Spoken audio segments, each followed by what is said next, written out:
So hi friends, ನಾನು 8ನೇ ತಾರೀಕಿಂದು paper ನೋಡ್ತಾ ಇದ್ದೇನೆ Prajavani. As exam point of view importance news ನೋಡ್ತಾ ಇದ್ದೇನೆ. ಇಲ್ಲಿ ನೋಡಿ, ಇದು ಬ್ರಹ್ಮೋಸ್ ಅಸ್ತ್ರ ಕ್ಷಿಪಣಿ ಪೂರೈಕೆಗೆ ಒಪ್ಪಂದ. ನಮ್ಮ ನರೇಂದ್ರ ಮೋದಿ ಅವರು ಇಂಡೋನೇಷ್ಯಾಗೆ ಹೋಗಿದ್ರಲ್ಲ, ಅಲ್ಲಿ 3 ದಿನಗಳ ಕಾಲ ಇದ್ರು. ಅಲ್ಲಿ ಯಾವ್ಯಾವ ಒಪ್ಪಂದಗಳನ್ನು ಮಾಡ್ಕೊಂಡಿದ್ದಾರೆ ಅನ್ನೋದ್ರ ಬಗ್ಗೆ ಒಂದು ನ್ಯೂಸ್ ಬಂದಿದೆ. So exam point of view ಒಂದ್ 2-3 ಬಂದಿದೆ ನೋಡಿ. ಇಲ್ಲಿ ಸುಬಾಂಗ್ ಬಂದರು ಅಂತ ಬಂದಿದೆ, ಮತ್ತೆ ನರೇಂದ್ರ ಮೋದಿ ಅವ್ರಿಗೊಂದು ಪ್ರಶಸ್ತಿ ಅಲ್ಲಿ ಪ್ರದಾನ ಮಾಡಲಾಗಿದೆ. ಆ ಎಕ್ಸಾಮ್ ಪಾಯಿಂಟ್ ಆಫ್ ವ್ಯೂ ಒಂದ್ 2 ಪಾಯಿಂಟ್ ನೋಡೋಣ. ಇಲ್ಲಿ ನೋಡಿ, ಅಲ್ಲಿ IIM ಬೆಂಗಳೂರು ಕ್ಯಾಂಪಸ್, ಭಾರತದ ಪ್ರತಿಷ್ಠಿತ ಶಿಕ್ಷಣ ಸಂಸ್ಥೆಯಾದ IIM ಬೆಂಗಳೂರು ಇಂಡೋನೇಷ್ಯಾದಲ್ಲಿ ತನ್ನ ಮೊದಲ ಸಾಗರೋತ್ತರ ಕ್ಯಾಂಪಸ್ ಅನ್ನು ಸ್ಥಾಪಿಸಲಿದೆ. ಇದು ಎಲ್ಲಿ ಸ್ಥಾಪಿಸುತ್ತಪ್ಪ ಅಂತಂದ್ರೆ ಪೂರ್ವ ಜಾವದ ಸಿಂಗಸಾರಿ ವಿಶೇಷ ಆರ್ಥಿಕ ವಲಯದಲ್ಲಿ ಸ್ಥಾಪನೆ ಆಗಲಿದೆ. ಇದು ಒಂದು ನ್ಯೂಸ್.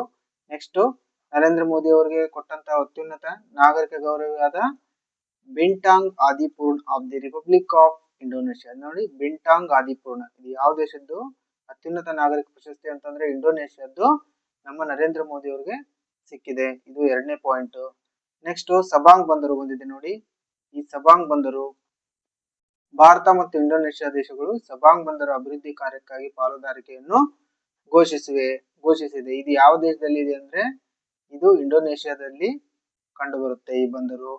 ನೆಕ್ಸ್ಟ್, ಇದೇ ನ್ಯೂಸ್ ಅಲ್ಲಿ ಇದೇ ಆರ್ಟಿಕಲ್ ಅಲ್ಲಿ ಇನ್ನೊಂದಿದೆ. ಏನಿದೆ ಅಂದ್ರೆ ಟ್ಯಾಗೋರ್ ಕಿ ಹಜಾರ್ ದೇವಂತರ್ ವರ್ಷ ಅಂತೇಳಿ.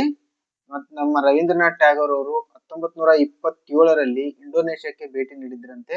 ಆ ಶತಮಾನೋತ್ಸವದ ನೆನಪಿಗಾಗಿ 2025-2027ನೇ ಸಾಲನ್ನು ಟ್ಯಾಗೋರ್ ಕಿ ಹಜಾರ್ ದೇವಂತರ್ ಅವರ ಸಾಂಸ್ಕೃತಿಕ ಮತ್ತು ಶೈಕ್ಷಣಿಕ ರಾಜತಾಂತ್ರಿಕತೆಯ ವರ್ಷ ಅಂತೇಳಿ ಆಚರಿಸಲು ಎರಡೂ ದೇಶಗಳ ನಾಯಕರು ಒಪ್ಪಿಕೊಂಡಿದ್ದಾರಂತೆ.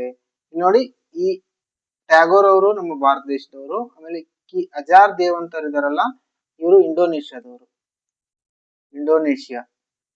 ಇಂಡೋನೇಷ್ಯಾದ ಪ್ರಥಮ ಎಜುಕೇಶನ್ ಮಿನಿಸ್ಟರ್ ಅಂತೆ ಅವರು.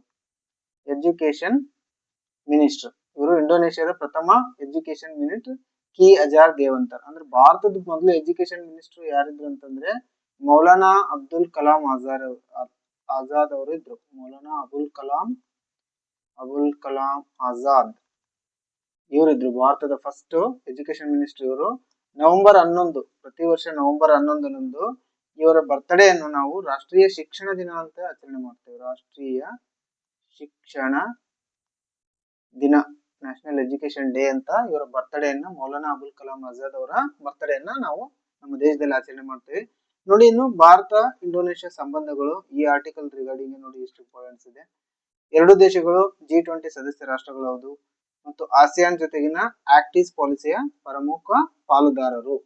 ನೆಕ್ಸ್ಟ್, ಇಂಡೋನೇಷ್ಯಾ ಬಗ್ಗೆ ಆಲ್ರೆಡಿ ನಾನು ಪ್ರಿವಿಯಸ್ ಇದರಲ್ಲಿ ಹೇಳಿದ್ದೇನೆ, ಆದ್ರೂ ಕೂಡ ಒಮ್ಮೆ ರಿಕಾಲ್ ಮಾಡುತ್ತೇನೆ. ಏನಂತಂದ್ರೆ ಇಂಡೋನೇಷ್ಯಾದ ರಾಜಧಾನಿ ಜಕಾರ್ತಾ ಇದೆ. ಇಂಡೋನೇಷ್ಯಾದ ಕರೆನ್ಸಿ ಇಂಡೋನೇಷಿಯನ್ ರುಪಿಯಾ ಅಂತ ಇದೆ. ಮತ್ತು ಅಧಿಕೃತ ಭಾಷೆ ಭಾಸಾನಾ ಇಂಡೋನೇಷ್ಯಾ. ಅಧ್ಯಕ್ಷರು ಯಾರಿದ್ದಾರೆ? ಪ್ರಭಹೋ ಸುಬಿಯಾಂಟೋ ಇದ್ದಾರೆ. ಈ ಇಂಡೋನೇಷ್ಯಾ ಏನಿದೆಲ್ಲ ವಿಶ್ವದ ಅತಿ ದೊಡ್ಡ ದ್ವೀಪ ಸಮೂಹ ರಾಷ್ಟ್ರ. ಒಂದು 17,000ಕ್ಕೂ ಹೆಚ್ಚು ದ್ವೀಪಗಳನ್ನು ಕೂಡಿ ಒಂದು ದೇಶ ಆಗಿದೆ ಅಂತೆ. So UPSC civil service examination preliminary exam ನಲ್ಲಿ 2022ರಲ್ಲಿ ಒಂದು ಕ್ವಶನ್ ಬಂದಿದೆ.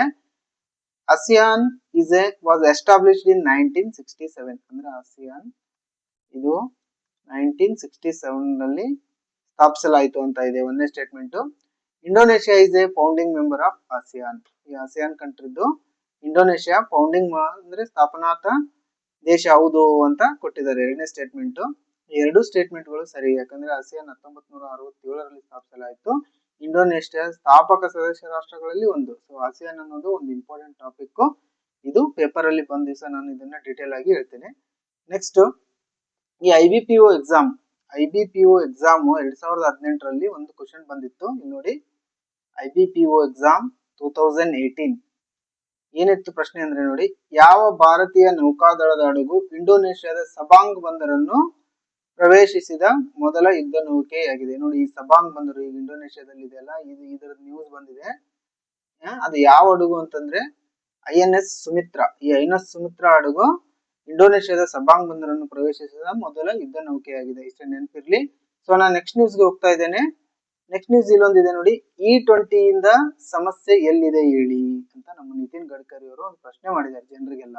ಎಲ್ಲೈತಪ್ಪ E20 ಇಂದ ಸಮಸ್ಯೆ ಎಲ್ಲಿದೆ ಅಂತ ಹೇಳಿದೆ ಅಂತ ಹೇಳಿ ಕ್ವಶನ್ ಮಾಡಿದ್ದಾರೆ.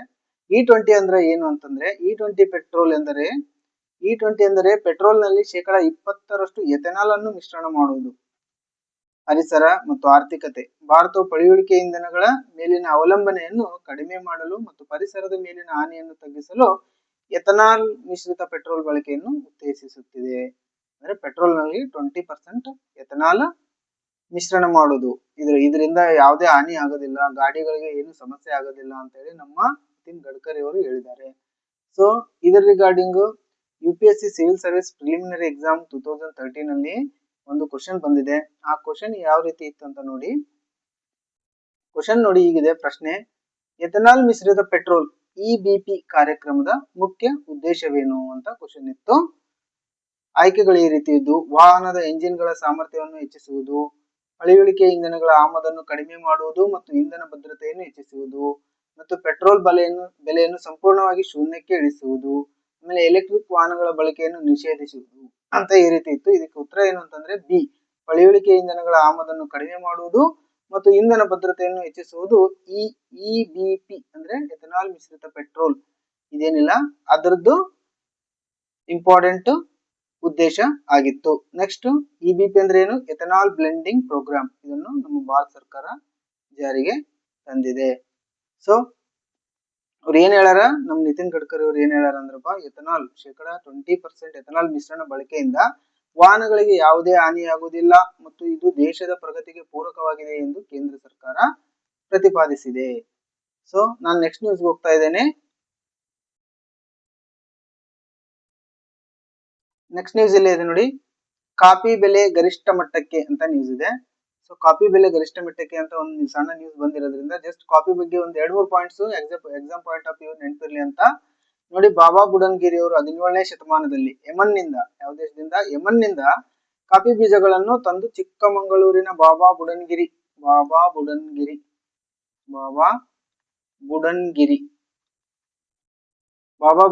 ಪ್ರದೇಶದಲ್ಲಿ ನೆಟ್ಟರೆಂದು ಪರಂಪರೆಯ ನಂಬಿಕೆ ಇದೆ. 17ನೇ ಶತಮಾನ ಯಮನ್ ನಿಂದ ತರ್ತಾರೆ. ನೆಕ್ಸ್ಟ್ KS ಪ್ರಿಲಿಮಿನರಿ ಎಕ್ಸಾಮ್ ಅಲ್ಲಿ ಒಂದು ಕ್ವಶನ್ ಬಂದಿತ್ತು 2017ರಲ್ಲಿ. ಯಾವ ರೀತಿ ಇತ್ತು ಅಂದ್ರೆ ಪ್ರಶ್ನೆ: ಭಾರತದ ಕೆಳಗಿನ ಯಾವ ರಾಜ್ಯವು ಕಾಫಿ ಉತ್ಪಾದನೆಯಲ್ಲಿ ಅಗ್ರಸ್ಥಾನದಲ್ಲಿದೆ? ಯಾವ ರಾಜ್ಯ ಇದೆ ಅಂದ್ರೆ ನಮ್ಮ ಕರ್ನಾಟಕ ರಾಜ್ಯ ಕಾಫಿ ಉತ್ಪಾದನೆಯಲ್ಲಿ ಅಗ್ರಸ್ಥಾನದಲ್ಲಿದೆ. ಆ ನಂತರ ಯಾವ್ದಿದೆ ಅಂದ್ರೆ ನಂತರದಲ್ಲಿ ಕೇರಳ ಸೆಕೆಂಡ್ ಇದೆ, ತಮಿಳುನಾಡು ಥರ್ಡ್ ಇದೆ. ಸೊ ನಾನು ನೆಕ್ಸ್ಟ್ ನ್ಯೂಸ್ಗೆ ಹೋಗ್ತಾ ಇದ್ದೇನೆ. ನೆಕ್ಸ್ಟ್ ನ್ಯೂಸ್ ಇಲ್ಲೊಂದು ಬಂದಿದೆ ನೋಡಿ, ಶಾಲಾ ಶಿಕ್ಷಣ ಚಂಡೀಗಢ ಮುಂದು ಅಂತ. ಇದು 2025-26ನೇ ಸಾಲಿನ ಶಿಕ್ಷಣ ಗುಣಮಟ್ಟ ಸೂಚ್ಯಂಕ ಅಂದ್ರೆ ಪರ್ಫಾರ್ಮೆನ್ಸ್ ಗ್ರೇಡಿಂಗ್ ಇಂಡೆಕ್ಸ್ ಯಾರು ಬಿಡುಗಡೆ ಮಾಡಿದ್ದಾರೆ ಅಂತಂದ್ರೆ ಕೇಂದ್ರ ಶಿಕ್ಷಣ ಸಚಿವಾಲಯ ಬಿಡುಗಡೆ ಮಾಡಿದ್ದಾರೆ. ಇದು ಶಿಕ್ಷಣ ರಿಲೇಟೆಡ್ ಬಿಡುಗಡೆ ಮಾಡಿದವರು ನಮ್ಮ ಕೇಂದ್ರ ಶಿಕ್ಷಣ ಸಚಿವಾಲಯ. ಉದ್ದೇಶ ಏನಪ್ಪಾ ಅಂದ್ರೆ ರಾಜ್ಯಗಳು ಮತ್ತು ಕೇಂದ್ರಾಡಳಿತ ಪ್ರದೇಶಗಳ ಶಾಲಾ ಶಿಕ್ಷಣದ ಕಾರ್ಯಕ್ಷಮತೆಯನ್ನು ಮೌಲ್ಯಮಾಪನ ಮಾಡುವುದು ಇದರ ಇಂಪಾರ್ಟೆಂಟ್ ಉದ್ದೇಶ. ಪರ್ಫಾರ್ಮೆನ್ಸ್ ಗ್ರೇಡಿಂಗ್ ಇಂಡೆಕ್ಸ್ ಅನ್ನು ಬಿಡುಗಡೆ ಮಾಡುವವರು ಯಾರು ಅಂತ ಕೇಳಿದ್ರೆ ಕೇಂದ್ರ ಶಿಕ್ಷಣ ಸಚಿವಾಲಯ ಅಂತ ನೆನಪಿರ್ಬೇಕು. ಇದು ಎಷ್ಟು ಮಾನದಂಡಗಳ ಮೇಲೆ ಈ ರಿಪೋರ್ಟ್ ಅನ್ನ ಬಿಡುಗಡೆ ಮಾಡುತ್ತೆ ಅಂದ್ರೆ 70 ಮಾನದಂಡಗಳು ಅಂತ ನೋಡಿ. 70 ಮಾನದಂಡಗಳ ಆಧಾರದ ಮೇಲೆ ಈ ರಿಪೋರ್ಟ್ ಅನ್ನ ಪ್ರಿಪೇರ್ ಮಾಡುತ್ತಂತೆ. ಇದ್ರಲ್ಲಿ ಫಸ್ಟ್ ಪ್ಲೇಸ್ ಯಾವ್ದಿದೆ ಅಂದ್ರೆ ಚಂಡೀಗಢ ಈ ರಿಪೋರ್ಟ್ ಅಲ್ಲಿ ಫಸ್ಟ್ ಪ್ಲೇಸ್ ಅನ್ನ ತೆಗೆದುಕೊಂಡಿದೆ. ಸೊ ಇಷ್ಟು ನೆನಪಿರ್ಲಿ. ನಾನು ನೆಕ್ಸ್ಟ್ ಹೋಗ್ತಾ ಇದ್ದೇನೆ. ನೆಕ್ಸ್ಟ್ ಪಾಯಿಂಟ್ ಹೋಗ್ತಾ ಇದ್ದೇನೆ. ಇಲ್ಲೊಂದು ನೆಕ್ಸ್ಟ್ ಪಾಯಿಂಟ್ ಬಂದಿದೆ ನೋಡಿ, ಇದು ವರದಕ್ಷಿಣೆ ಬೇಡ 38 ಬಂಜಾರ ತಾಂಡಗಳ ಪ್ರತಿಜ್ಞೆ ಅಂತ ಬಂದಿದೆ. ಸೊ ಇದು ರಾಜ್ಯ ನೋಡಿ, ಪೇಪರ್ ಅಲ್ಲಿ ರಾಜ್ಯ, ರಾಷ್ಟ್ರೀಯ, ಅಂತಾರಾಷ್ಟ್ರೀಯ ಅಂತ ಇರುತ್ತೆ. ಇದು ಸ್ಟೇಟ್ ಲೆವೆಲ್ ನ್ಯೂಸ್. ವರದಕ್ಷಿಣೆ ಅಂತ ಬಂದಿರೋದ್ರಿಂದ ಒಂದು ಪಾಯಿಂಟ್ ಆದ್ರೂ ಗೊತ್ತಿರಲಿ ಅಂತ ನಾನು ಒಂದು ಪಾಯಿಂಟ್ ಅನ್ನು ತಗೊಂಡಿದ್ದೇನೆ. ಇಲ್ಲಿ ನೋಡಿ, ವರದಕ್ಷಿಣೆ ನಿಷೇಧ ಕಾಯ್ದೆ 1961 ಮೂಲಕ ಕಾನೂನುಬದ್ಧವಾಗಿ ನಿಷೇಧಿಸಲಾಗಿದೆ. ಅಂದ್ರೆ ವರದಕ್ಷಿಣೆ ನೀಡೋದು, ಪಡೆಯೋದು, ಬೇಡೋದು ಎಲ್ಲ ಕಾನೂನು ಬಾಹಿರ, ತಗೊಳಂಗಿಲ್ಲ. ಸೊ ಹಂಗಾಗಿ ಈ ಕಾಯ್ದೆ ಯಾವಾಗ ಬಂತ ಅಂತ ಅಷ್ಟೇ ನೆನಪಿರ್ಲಿ, 1961. ಈ 1961 ಏನಂತಂದ್ರೆ ಇದೊಂದು ಆಪರೇಷನ್ ವಿಜಯ್ ಅಂತ ಆಗುತ್ತೆ. ಆಪರೇಷನ್ ವಿಜಯ್ ಅಂತ ಮಾಡಿ ಮಿಲಿಟರಿ ಕಾರ್ಯಾಚರಣೆ ಮಾಡಿ ಈ ಪೋರ್ಚುಗೀಸರಿಂದ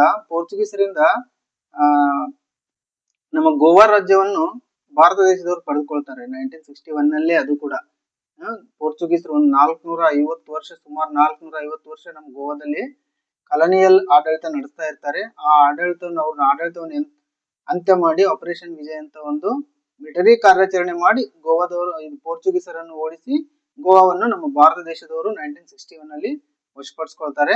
ಸೊ ಅದೇನೇ ಇರಲಿ, ಈ UPSC civil service mains exam ನೋಡಿ ವರದಕ್ಷಿಣೆ ರಿಗಾರ್ಡಿಂಗ್ ಯಾವ ರೀತಿ ಬಂದಿದೆ ಅಂತ 2025 ಅಲ್ಲಿ, ಅಂದ್ರೆ ಹೋದ ವರ್ಷ ಮೇನ್ಸ್ ಇದು ನಿಮ್ಗೆ ಏನ್ ಬರಲ್ಲ, ಆದ್ರೂ ಒಂದು ನೆನಪಿದ್ ನೋಡಿ, ಕಾನೂನಿನ ಮೂಲಕ ನಿಷೇಧಿಸಲ್ಪಟ್ಟಿದ್ದರೂ ಭಾರತದಲ್ಲಿ ವರದಕ್ಷಿಣೆ ಪದ್ಧತಿ ಏಕೆ ಮುಂದುವರೆದಿದೆ, ಅದರ ಸಾಮಾಜಿಕ, ಸಾಂಸ್ಕೃತಿಕ ಮತ್ತು ಆರ್ಥಿಕ ಕಾರಣಗಳನ್ನು ತಿಳಿಸಿ ಅಂತ ಎಷ್ಟು ಇಂಪಾರ್ಟೆಂಟ್ ಕ್ವಶನ್ ಬಂದಿದೆ ನೋಡಿ.